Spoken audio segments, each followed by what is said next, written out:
বিয়ের পরে আজকে প্রথম যাব আমি আমার মেজো খালার বাসায়।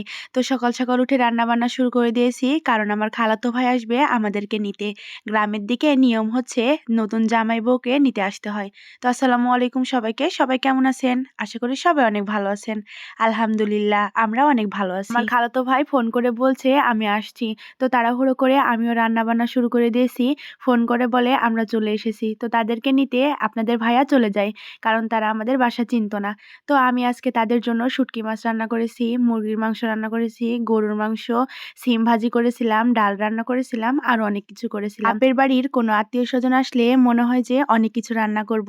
তবে আমি অত কিছু রান্না করতে পারিনি, তারপরেও যতটুকু পেরেছি চেষ্টা করেছি। দুপুর হয়ে গেছে, আমি আমার ভাইদেরকে খেতে দিয়ে দিই। খাবার-দাবার শেষ করে আমরা সবাই একসাথে রেডি হয়ে আজকে যাব আমার খালাদের বাসায়। বিয়ের আগে আমি কখনো নিজে ভাত বেড়ে খাইনি, তবে বিয়ের পরে এখন ধীরে ধীরে সবকিছু শিখে যাচ্ছি। কিভাবে আত্মীয়-স্বজনদের আপ্যায়ন করতে হয় সবকিছুই পারি আলহামদুলিল্লাহ। তো আপনাদের ভাইয়াও আমার ভাইয়ের সাথে খেয়ে নিচ্ছিল, কারণ আমরা একসাথে রেডি হয়ে খালার বাড়ি চলে যাব। তো খাওয়া-দাওয়া শেষ করে রেডি হয়ে যাই খালার বাসাতে যাওয়ার জন্য। আর অনেকদিন পরে আমি আমার খালার বাসাতে যাচ্ছিলাম, তাই জন্য অনেক বেশি খুশি ছিলাম। আমরা অনেক খুশি মনেই বের হয়েছিলাম, কিন্তু যাওয়ার পথে আমাদের সাথে একটা দুর্ঘটনা ঘটে যায়। যাবার পথে রাস্তায় আমাদের গাড়িটা নষ্ট হয়ে যায়। তো মাঝ রাস্তায় গাড়িটা রেখে আমরা ভ্যানে করে খালার বাড়িতে যাচ্ছিলাম। আমাদের কিন্তু আজকে অনেক বেশি কষ্ট হয়েছে গাড়িটা নষ্ট হয়ে যাওয়ার কারণে। আমরা ভাবতেই পারিনি মাঝ রাস্তায় গাড়িটা নষ্ট হয়ে যাবে। গাড়িটা নষ্ট হয়ে যেও আমরা অনেক বেশি মজা করেছি, পুরো রাস্তা হাসতে হাসতে এসেছি। তো দেখেন আমার খালাদের গ্রামের ভিউ কিন্তু অনেক বেশি সুন্দর, একদম মনোমুগ্ধকর গ্রাম। গ্রামের সৌন্দর্য সবকিছুকে হার মানায়, তাই না? নতুন জামাই বিয়ের পরে প্রথম খালা শাশুড়ির বাড়িতে যাবে, মিষ্টি না নিলে কি হয়? তো আমার খালাতো ভাইয়ের কালো মিষ্টি অনেক বেশি পছন্দ, সেই জন্য আমরা এই কালো জামটাই নিয়ে নিয়েছি। আর এই কালো রঙের মিষ্টিকে আমরা গ্রামের ভাষায় কালো জাম বলে থাকি। মিষ্টি নেওয়া শেষ করে আবার আমরা গ্রামের সেই সৌন্দর্য দেখতে দেখতে চলে যাচ্ছিলাম আমার খালার বাসায়।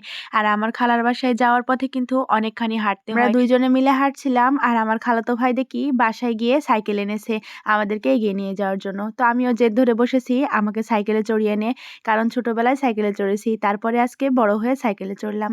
তো তারপরে চলে এসেছি আমার খালার বাসায়। এই তো আমার খালার বাসায় চলে এসেছি। এসে দেখি আমার খালা রান্না বান্না শুরু করে দিয়েছে আমাদের জন্য। হাত মুখ ধুয়ে তারপরে এসে দেখি আমার খালা নাস্তা রেডি করে রেখেছে আমাদের জন্য।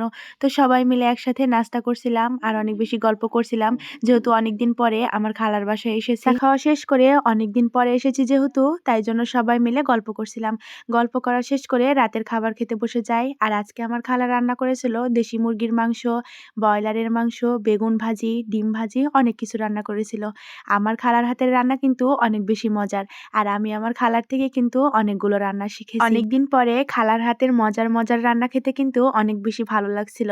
আমি তো অনেক মজা করে খাবারগুলো খেয়েছি, কারণ আমার খালার হাতের রান্না অনেক বেশি পছন্দের। আমার দুইটা খালা আর আমার দুই খালাই আমাকে কিন্তু অনেক বেশি ভালোবাসে, একদম মেয়ের মতো। তো সবাই একসাথে রাতের খাবার খাওয়ার পরে আমরা গিয়ে ঘুমিয়ে পড়ি।